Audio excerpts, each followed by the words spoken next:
আপনার এই ভালো মানুষের মুখোশটা না আমি টেনে ছিঁড়ে দেবো সবার সামনে। ভুল করছো আরোহী, ভুল করছো তুমি। তুমি জানোই না আমি কি কি করতে পারি। করে নিন, যা খুশি করে নিন। এবার দেখুন আমি কি করতে পারি। আরোহী শোনো, আরোহী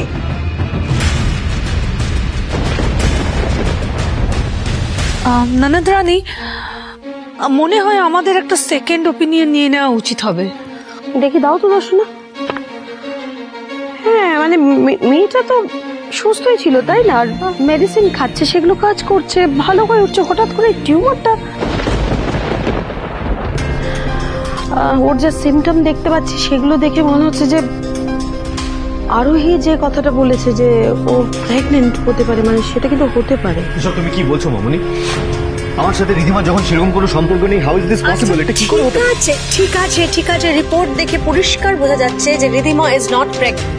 আর আমার অন্তত মনে হচ্ছে না রিপোর্টে কোনো ভুল আছে বা কোনো প্রবলেম আছে। তবে হ্যাঁ, দর্শনা ইজ রাইট, একটা সেকেন্ড ওপিনিয়ন নেওয়া যেতেই পারে। বাট এই মুহূর্তে যেটা বেশি ইম্পর্টেন্ট সেটা হলো রিধিমার প্রপার রেস্ট নেওয়া।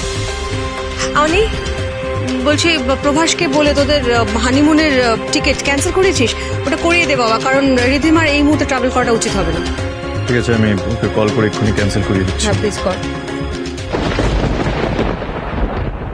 হানিমুনের বাহানায় অনি আর রিধিমার ডিস্টেন্সটা একটু কমানো যেত। এদিকে আমার আরোহী সোনা বিরহে দুঃখে বাড়ি ছেড়ে চলে যেত। সবটা পুরো ভেস্তে গেল।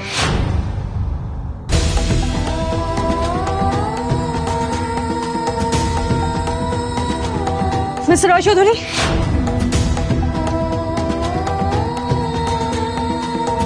আমার আপনাদের সবার সাথে কিছু কথা আছে।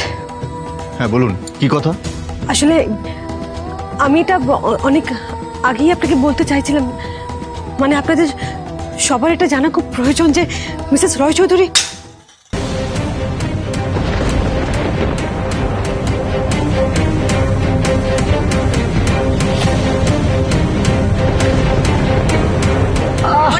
কি হয়েছে, কোথায় লেগেছে দেখি, পায়ে লেগেছে দেখি,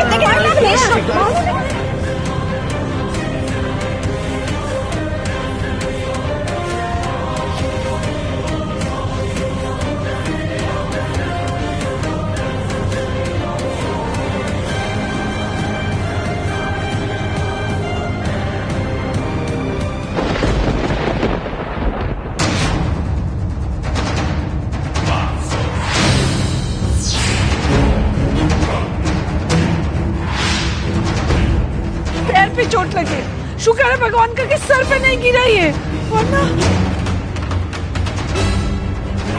অনি অনি অনি অনি দেখো না, অনি অনি অনি অনি এই একটু প্লিজ ওঠো তো। আরোহী সরো সরো, অনি তোমার কি হয়েছে?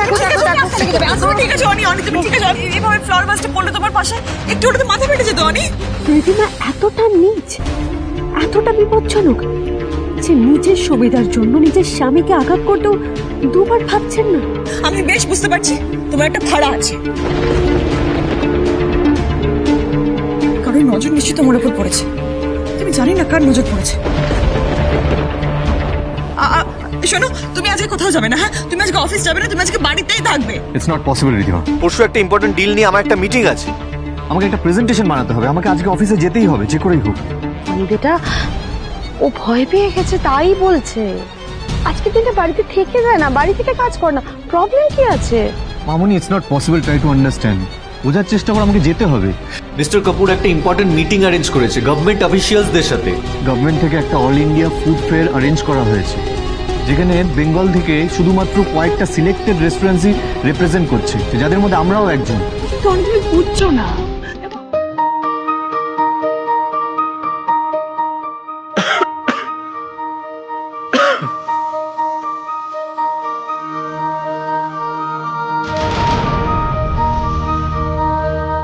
ঠিক সব দিকে নজর আছে, আর বলছেন এদিকে নজর নেই।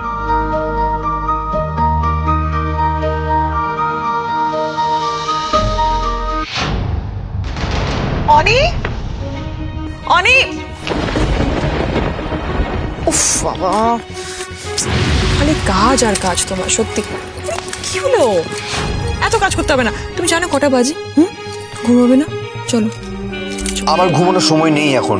পরশু আমার একটা ইম্পর্টেন্ট মিটিং আছে, তার জন্য আমাকে প্রেজেন্টেশনটা রেডি করতে হবে। আজ রাতেই কমপ্লিট করতে হবে। তুমি যাও, গিয়ে শুয়ে পড়ো, আমার হয়ে গেলে আমি চলে আসবো। যাও। মানে গোটা দিন খালি ল্যাপটপটা মুখের সামনে নিয়ে কাজ করে যাও, এখন আর কাজ করতে হবে না, চলো না তুমি। আরে না বাবা, হবে না। আরে না, আমাকে এটা আজকে কমপ্লিট করতে হবে। তুমি ট্রাই টু আন্ডারস্ট্যান্ড, বোঝাচ্ছে। বাকি কাজটা কাল সকালে করবে অনি, চলো প্লিজ। চলো না, ঘুমিয়ে পড়বে, চলো না প্লিজ অনি। চলো চলো।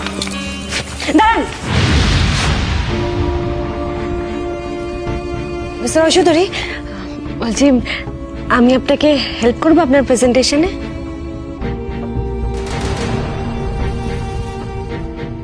না মানে আমি বলছিলাম যে কি কি খাবার ফুড ফেস্টিভ্যালে যাবে, কি কি খাবার আউটলেটে থাকবে, একটা যদি লিস্ট বানানো যায় তাহলে তো আপনার প্রেজেন্টেশনে হেল্প হবে। মানে আর কাল সকালে আপনাকে মিটিংয়ে অসুবিধা হবে না কোনো? এক্স্যাক্টলি, আই মিন কাল সকালে না, পরশু আমার মিটিং আছে। তবে এই প্রেজেন্টেশনটা আমাকে সাবমিট করতে হবে। আমার মিটিংটা খুবই ইম্পর্টেন্ট, হ্যাঁ, ওই জন্যই তো আর বলছি। আমি এই প্রেজেন্টেশনে কোনো খুঁত রাখতে চাই না। আপনি আমাকে হেল্প করলে খুব ভালো হয়। চলুন। প্লিজ।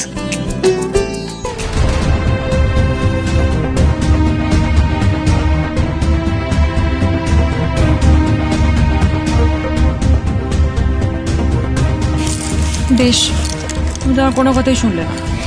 তাড়াতাড়ি কাজ শেষ করে ঘুমোতে চলে আসবে, কেমন? Promise? Promise. Good night. Good night.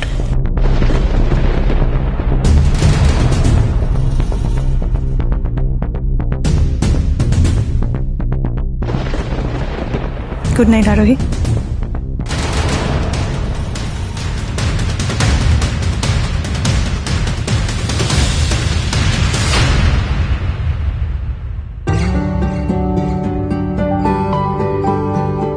দেখান কি কি লিস্ট আছে,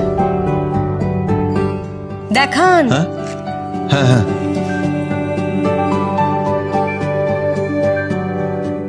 এটা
যে ঘটনাটা তোমার চোখের সামনে ঘটেনি সেটা সম্পর্কে এত বড় একটা মন্তব্য প্লিজ করো না।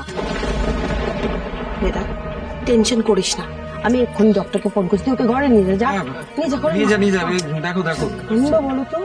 সাবধানে সাবধানে আস্তে। হ্যাঁ যাও যাও।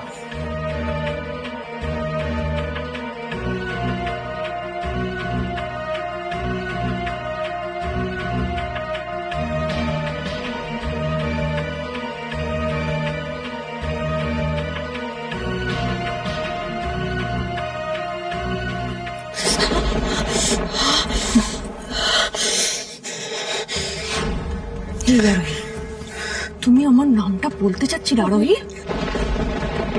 বলতে চাচ্ছিলে তো? তাহলে তোমার একটা ফল বুক করা উচিত।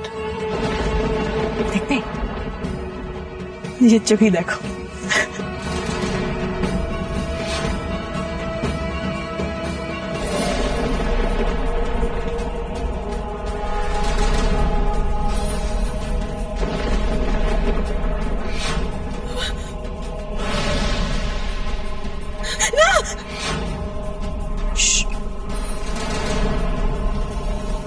ছেড়ে দাও।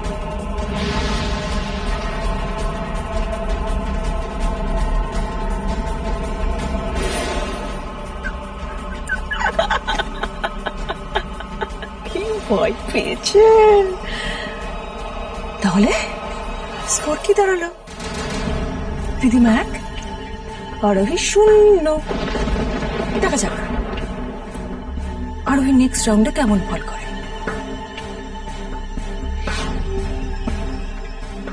আরু,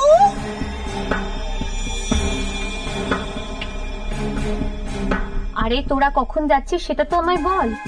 মানে পার্টিটা, আচ্ছা তোর সাথে আমি একটু পরে কথা বলছি। আচ্ছা এই ফাইলটা কি আজকে মিটিং এর? তাহলে আমাকে দাও, আমি একটু স্টাডি করে নি। দাদা ভাইয়ের সাথে মিটিংটা আজকে আমিও থাকবো। বলছিলাম রিয়াঙ্কা, তুমি এই চেয়ারটায় বসে ফাইলটা দেখো। এক্সকিউজ মি, কি বললে কথাটা? আমি বললাম যে অনিদার ওই চেয়ারটা ছেড়ে তুমি এদিকের চেয়ারটায় বসে ফাইলটা দেখো। নাও। হাউ ডিয়ার ইউ প্রভাস, তোমার সাহস কি করে হয় আমার সাথে এইভাবে কথা বলার? প্রভাস তো কিছু ভুল বলেনি রিয়াঙ্কা। এটা অনিরুদ্ধ স্যারের chair and we all respect his position. ওনাকে না জানিয়ে ওনার চেয়ারে বসাটা উচিত না।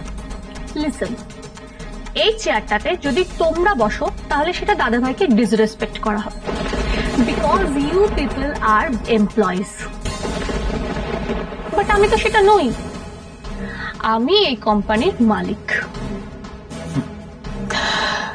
রিয়াঙ্কা, কোনো কিছু দাবি করার থেকে সেটাকে পরিশ্রম করে অর্জন করাটা বোধহয় বেশি টাফ, তাই না? অনিদা কিন্তু এই কেবিন, এই চেয়ার অর্জন করেছে, পরিশ্রম করে অর্জন করেছে। আর আমার মনে হয় তুমিও বোধহয় একবার সেই চেষ্টাটা করে দেখতে পারতে। হাউ ডেয়ার ইউ প্রভাস, আমার সাথে এইভাবে কথা বলার সাহস কি করে হয় তোমার? কি করছো? রিয়াকে ছড়ো ওকে। তখন থেকে রিয়াঙ্কা রিয়াঙ্কা বলে চলেছো কোন অডাসিটিতে। কল মি ম্যাম, ওকে? তোমাদের খুব বড় বড় কথা ফুটেছে না মুখে। আর আমার দাদা ভাই তো তোমাদেরকে মাথায় চাপিয়ে রেখেছে, এই জন্য এত বড় বড় বুলি ফুটেছে তোমাদের। কিভাবে তোমাদের ডানা কাটতে হয় সেটা আমি খুব ভালোভাবে জানি, আর আমি খুব শিগগিরই সেই ব্যবস্থাটা করব। Just wait and watch.